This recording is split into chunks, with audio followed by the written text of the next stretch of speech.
Jadi kita akan mempelajari cara Yeshua berdoa dan kebiasaan Yeshua berdoa. Hari ini kita memasuki 16 Av 5782 ya. Yeshua memiliki kebiasaan dia menyuruh kerumunan orang itu pulang dan Yeshua mendaki ke atas bukit.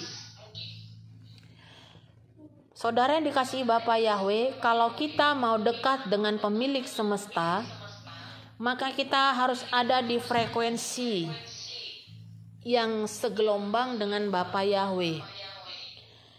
Yeshua memiliki kebiasaan dia mendaki ke atas bukit. Namanya mendaki berarti itu di tempat yang tinggi, bukan di tempat yang rendah.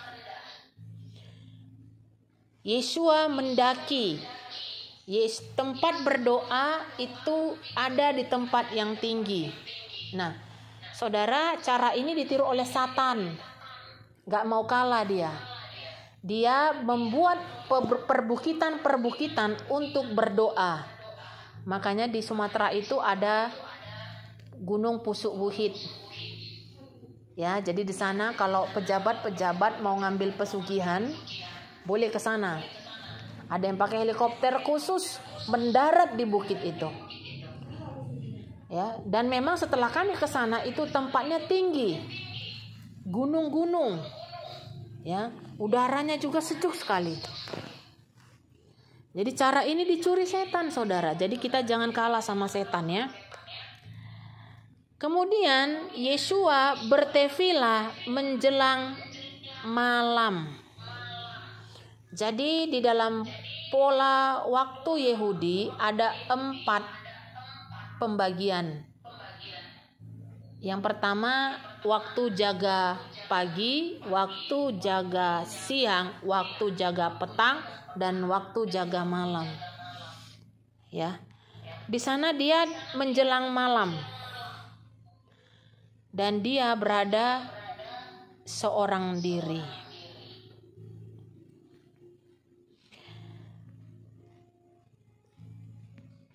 Saudara yang dikasihi Bapa Yahweh,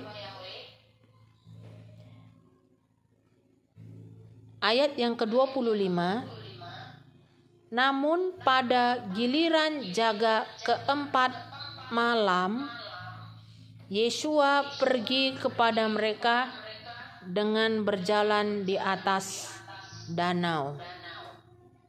Jadi habis berdoa, Yeshua itu turun, dan di sana waktu jaga keempat itu antara jam 3 pagi sampai dengan jam 6 pagi. Ya. Ketika Yeshua datang berjalan di tengah danau, murid-murid mengira Yeshua adalah hantu. Talmidim menyangka bahwa Yeshua adalah hantu. Jadi saudara, tidak jaminan ya orang yang sudah dekat dengan Yeshua makan minum bersama-sama, dia pikir Yeshua itu hantu. Kita mau gak begitu? Kadang kita pikir ya anak-anak Bapa, kita pikir dia anak Bapa, rupanya kita pikir dia hantu.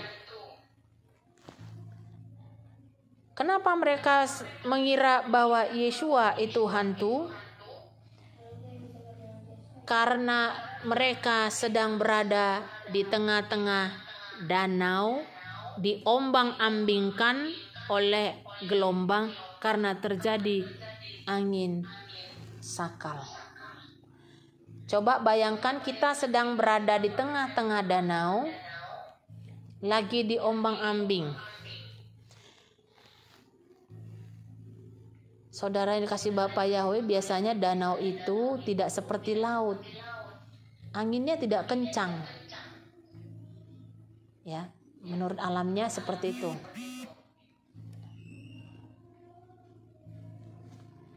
Tapi saudara yang dikasihi Bapa Yahweh, mereka mengalami ketakutan. Ayat 27 berkata, tenanglah, ini aku. Pribadi yang berdoa sampai waktu jaga giliran keempat ketika melihat murid-muridnya di dalam ketakutan bisa berkata, tenanglah, inilah aku. Dan sambil menanggapi, Kepa berkata kepadanya, Tuhan, jika itu Engkau, suruhlah aku datang kepadamu di atas air.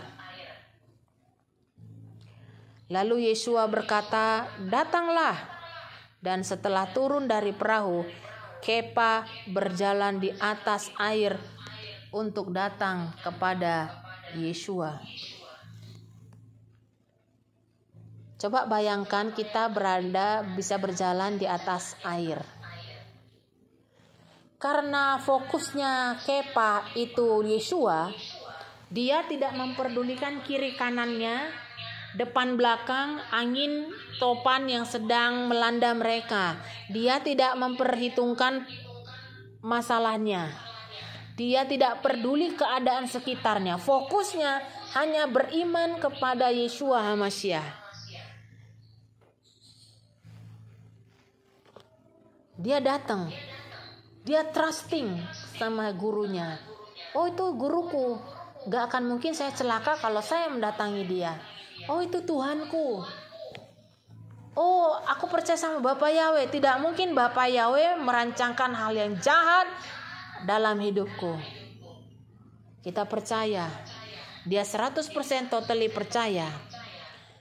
Ayat 30, coba perhatikan, kita baca sama-sama. Yang keras coba dibaca.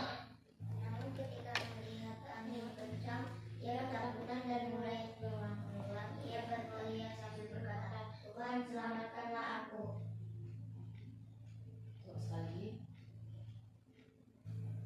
Namun ketika melihat angin kencang, ia ketakutan dan mulai berkata, ia berteriak sambil berkata, Tuhan, selamatkanlah aku. Jadi kenapa angin kencang? Coba next deh.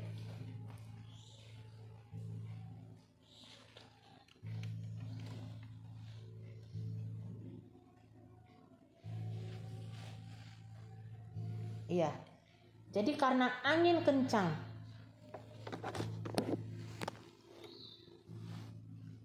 Bukankah kita terkadang demikian dalam menghadapi hidup ini ya? Ketika mulai ada kekhawatiran, ketika mulai ada masalah, kita mulai ketakutan dan mulai tenggelam. Kemudian ia berkata, Tuhan, selamatkanlah aku. Tadinya saya sudah mau membicara tentang tevilah, tapi Roh Kudus menuntun kita untuk berharap dan bergantung sepenuhnya kepada Bapa Yahweh. Tidak kebetulan saudara, hari ini juga dalam pembacaan Torah, itu Torahnya parasat Wa'etachanan. Wa'etachanan ini artinya saya memohon. Aku memohon. Ya, coba kita buka Ulangan 23 ayat yang ke-24. Devarim 3 ayat 23 sampai dengan 24. Dan pada waktu itu aku akan berdoa kepada Yahweh, berdoa dengan mengatakan, ya Tuhan Yahweh, Engkau telah mulai memperlihatkan kepada hamba-Mu kesalahanku dan tangan-Mu yang kuat. Sebab siapakah Elohim di langit dan bumi dan dapat melakukan perbuatan saat korban asaan seperti itu. Ya. Wa'etachanan itu artinya saya memohon. Kadang kita diizinkan seperti Kepa ya, hampir tenggelam saudara. Kita hampir tenggelam, keadaan kita hampir dilanda ketakutan. Saya juga dilanda ketakutan, mau dilanda ketakutan. Siapapun kita pernah dilanda ketakutan, Bapak Ibu. Ketika melihat angin kencang, wah ini luar biasa gitu loh. Nah, seminggu yang lalu waktu kami ada di Bali, kita di Bali ya, angin kencang melanda kota Pematang Siantar, banyak seng-seng yang berterbangan. Orang mulai ketakutan. Ya. Ketika kita berseru, Elohim, Tuhan, Bapa Yahweh, selamatkanlah aku. Dan kemudian ayat yang ke-31, Yeshua mengulurkan tangan, dia berkata, "Hai yang kurang iman, mengapa kamu bimbang?" Jadi saudara, juru selamat kita ini lugas-lugas sekali kalau ngomong ya. Hai kurang iman, dia bilang Kepah itu kurang beriman. Dia kurang percaya kepada Yeshua. Saudara, Yakobus berkata, orang yang bimbang tidak akan mendapatkan apapun. Makanya kita dalam mengikuti Bapa Yahweh, jangan bimbang. Dan ayat 32 berkata, sama-sama kita baca, dan setelah mereka naik ke atas perahu, redalah angin itu. Hari-hari ini saudara, kita harus masuk ke dalam perahu. Kita harus masuk ke bahtera, bahteranya yaitu Yeshua. Kita harus masuk kepada bahtera Yeshua, karena keadaan zaman ini bukan semakin baik. Ya, kita sedang mempersiapkan perahu. Ya, kita sedang mempersiapkan keadaan kita supaya kita layak menjadi mempelai Hamasyah. Dan seperti doa Mose dalam Devarim 3 ayat 23 berkata, kami memohon, aku memohon kepada Elohim. Nah, kita sekarang bermohon kepada Bapa Yahweh. Apa yang kita minta, saudara? Kita meminta kemurahan, kemudahan. Sama-sama sekali lagi kita baca ayat 24, Devarim 3 ayat 24. Ya Tuhan Yahweh, Engkau telah mulai memperlihatkan kepada hamba-Mu kebesaran-Mu dan tangan-Mu yang kuat. Sebab siapakah Elohim di langit dan di bumi yang dapat melakukan perbuatan dan keperkasaan seperti Engkau? Aku berdoa kepadamu, biarlah aku menyeberang dan melihat negeri yang baik di sebelah Yordan, tanah pegunungan yang baik dan gunung Libanon. Ve'ata kanan, ya, kita meminta kemurahan dari Bapa Yahweh, sama seperti Kepah yang sudah tenggelam, ya, dia meminta kemurahan dari Yeshua untuk mengangkat kembali kehidupannya, untuk mengangkat kembali kehidupan kita. Dan ketika kita sama-sama satu perahu dengan Yeshua, saya percaya kita akan memperoleh keselamatan. Diselamatkan dalam berbagai hal, diselamatkan dalam berbagai situasi, dalam berbagai keadaan. Jangan pernah mundur iman percaya kita di dalam Bapa Yahweh. Saya tahu kita baru saja ya mengenal ataupun dimateraikan, ataupun kita baru saja tahu nama Bapa. Tidak masalah Bapak Ibu. Mau tahunya 1 bulan, mau tahunya 1 tahun, 20 tahun, itu tidak masalah di hadapan Bapa Yahweh. Yang penting Bapa melihat iman percaya kita, ketergantungan kita, keterikatan kita kepada Bapa Yahweh. Terkadang sebagai manusia, ya, saya pribadi juga sering melakukan ataupun membuat pilihan-pilihan yang logika saya bermain. Sekarang ini enggak begitu. Kita harus bergantung sepenuhnya, trusting kepada Yeshua. Apalagi kalau sudah dimateraikan, kita tuh tinggal minta sama Bapa. Ya kan? Apa yang kita minta di dalam nama Yeshua. Jadi kalau kita berdoa, Bapa Yahweh, kami memohon, selamatkanlah kami dari sakit penyakit ini. Jangan lupa untuk selalu berkata Ufdam Adonai Yeshua HaMashiach. Harus ada nama Yeshuanya. Karena dia memberikan otoritas di dalam nama Yeshua. Ya, karena dia memberikan nama di atas segala nama. Lalu dia berkata, ayat 33 coba dibaca. Dan mereka yang ada di dalam perahu seraya datang, mereka estakafeh, menyembah dia sambil berkata, sesungguhnya engkau adalah putra Elohim. Putra Elohim di sini itu berbicara bukan seperti putra seorang bapak punya anak dilahirkan dari rahim manusia, bukan. Putra Elohim itu adalah gambaran anak manusia, gambaran dari sang pencipta yang menjadi manusia. Ya, sama itu dengan sebutan anak kunci. Anak kunci siapa ibunya? Siapa ibunya kunci? Kan nggak bisa ditahu kan? Anak tangga. Jadi kalau disebut dengan putra Elohim, itu adalah anak pencipta langit dan bumi yang maha tinggi.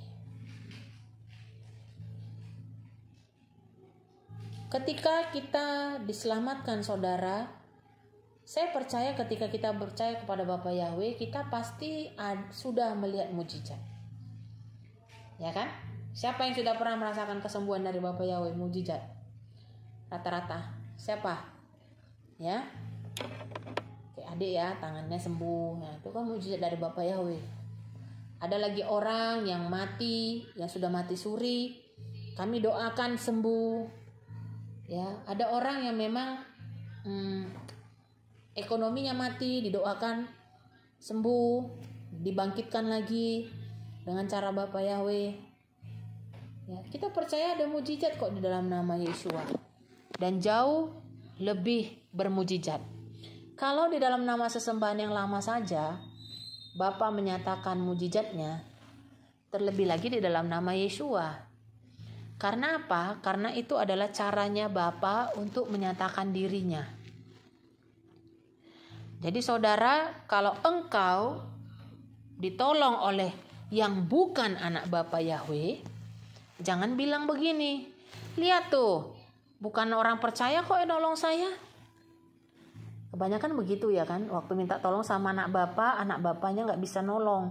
Lalu dia minta tolong sama yang goyim gitu ya, orang yang tidak percaya, lalu ada pertolongan.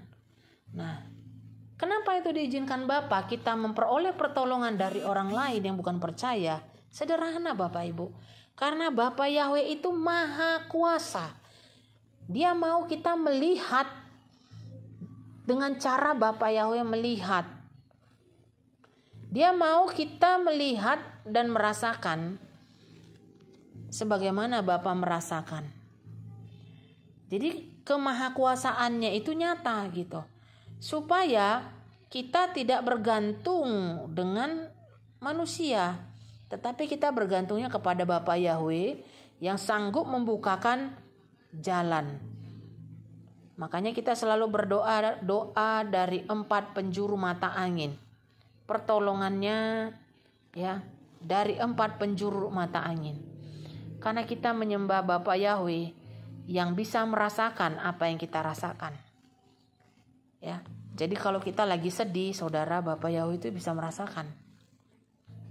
Dia bukan Tuhan yang mati, saudara. Nah, coba kita lihat kitab Habakuk ya, itu ditulis di sana. Bapa adalah Tuhan yang merasakan apa yang engkau rasakan.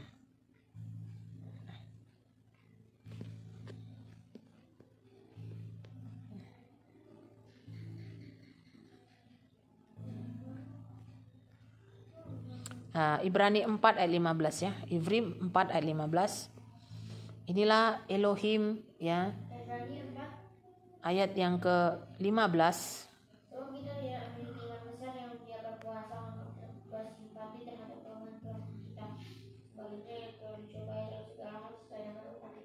Ya.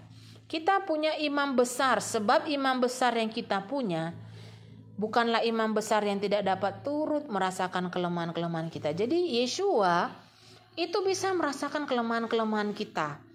Dia juga bisa turut merasakan kebahagiaan kita. Dia juga bisa turut merasakan kesedihan kita. Dia adalah Elohim yang merasakan kita sebagai manusia. Dia bergembira pada saat engkau bergembira. Dia bersedih pada saat engkau bersedih. Itulah Elohim yang kepadanya kita beribadah, saudara.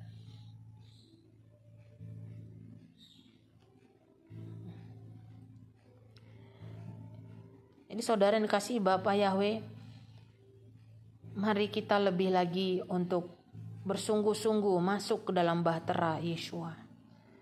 Cara Yeshua berdoa, ya, dia memilih naik ke atas bukit, naik ke tempat yang tinggi. Pada saat kita menuju frekuensi, ya, ke tempat yang tinggi, saya percaya mujizat itu ada. Tetapi pada saat kita berada di tempat-tempat yang rendah, apa itu tempat-tempat yang rendah? Tempat-tempat yang mulai membuat kita jauh dari Bapa Yahweh. Ya, di sana tidak ada penyembahan, di sana cuma ada hura-hura. Ya, di sana tidak ada revelation, rema, logos. Di sana tidak ada sukacita yang dari Syamaim. Yang ada sukacitanya kalau kita ada uang baru bersukacita. Di sana tidak ada damai sejahtera. Nah, tempat-tempat rendah itu ya begitu. Tetapi ketika kita berada di tempat yang tinggi, kita bisa merasakan perjumpaan dengan Elohim. Makanya dulu kalau di wadah yang lama itu ada menara doa, itu pasti tempat yang paling tinggi. Ya, ada yang lantai 6, dulu kami doa di lantai 7 di Medan Plaza. Ada di mana lagi? Kalau di Jakarta itu ada ya. Di menaranya doanya GBI yang besar sekali itu ada sampai lantai 12. Ya. Mereka berdasarkan ayat ini. Gitu loh, berada di tempat yang tinggi. Tapi kalau misalnya Yeshua, dia lebih senang kalau berada di tempat yang tinggi itu, yaitu di mana? Di pegunungan, di bukit. Saya pernah berdoa sekali waktu di atas bukit. Memang di situ sangat merasakan sekali ya, kalau kita dekat dengan alam. Nah, itu kita merasakan dekat dengan Bapa Yahweh. Apakah Bapak Ibu merasakan hal yang sama? Kalau kita dekat dengan alam, suasana alam, itu kita merasakan dekat sekali dengan Bapa. Kenapa? Karena dia adalah Yahweh Sebaot. Sebaot itu artinya pemilik, tuan rumah semesta alam ini. Ya, dia tuan rumahnya, Yahweh Sebaot. Makanya diartikan dalam bahasa Inggris Lord of Hosts, Yahweh of Hosts. Jadi dia tuan rumah yang baik, dia Bapa Yahweh yang baik. Dia menciptakan pantai, ya, pantai seminyak. Supaya apa? Suatu kali nanti putri-putri Sionku pasti menikmati pantai ini. Itu kasih Bapa. Dia ciptakan danau Toba. Karena sewaktu-waktu nanti putri-putriku akan menikmati danau ini. Mereka akan berenang-renang di danau ini. Mereka akan bersuka cita. Nah, itu cara Bapa mengentertain putri-putrinya. Ya, jadi saya heran kalau ada orang percaya tetapi dia nggak suka dengan alam. Itu saya tanya juga ya gitu. Karena kita percaya kepada pemilik semesta alam. Dan ketika kita menyembah pemilik semesta alam, Yahweh Sebaot, percayalah alam semesta ini tidak akan menyakitimu. Ya, diluputkan. Sama seperti Kepah tadi diluputkan dari angin gelombang, diluputkan dari keadaan alam yang tidak baik. Ketika kita berseru, Tuhan selamatkan aku. Amin. Mari kita hari-hari ini mulai berseru kepada Bapa Yahweh, Tuhan selamatkan aku. Kita memohon beet kanan, kita memohon kemurahan Bapa Yahweh untuk hidup kita, anak-anak kita, ke depannya, tantangannya, pasti makin besar, dan roh-roh di udara tidak akan tinggal diam. Karena itu naiklah untuk berdoa, harus punya jam doa.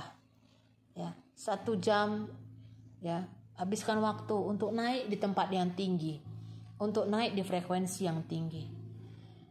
Karena yang jahat itu seperti singa yang mengaum-ngaum. Dia menunggu kita di depan pintu. Karena itu kita harus berjaga-jaga. Amin.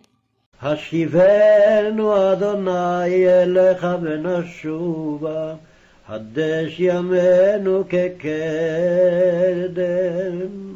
השיבנו אדוני אליך ונשובה, חדש ימינו כקדם. השיבנו אדוני אליך ונשובה.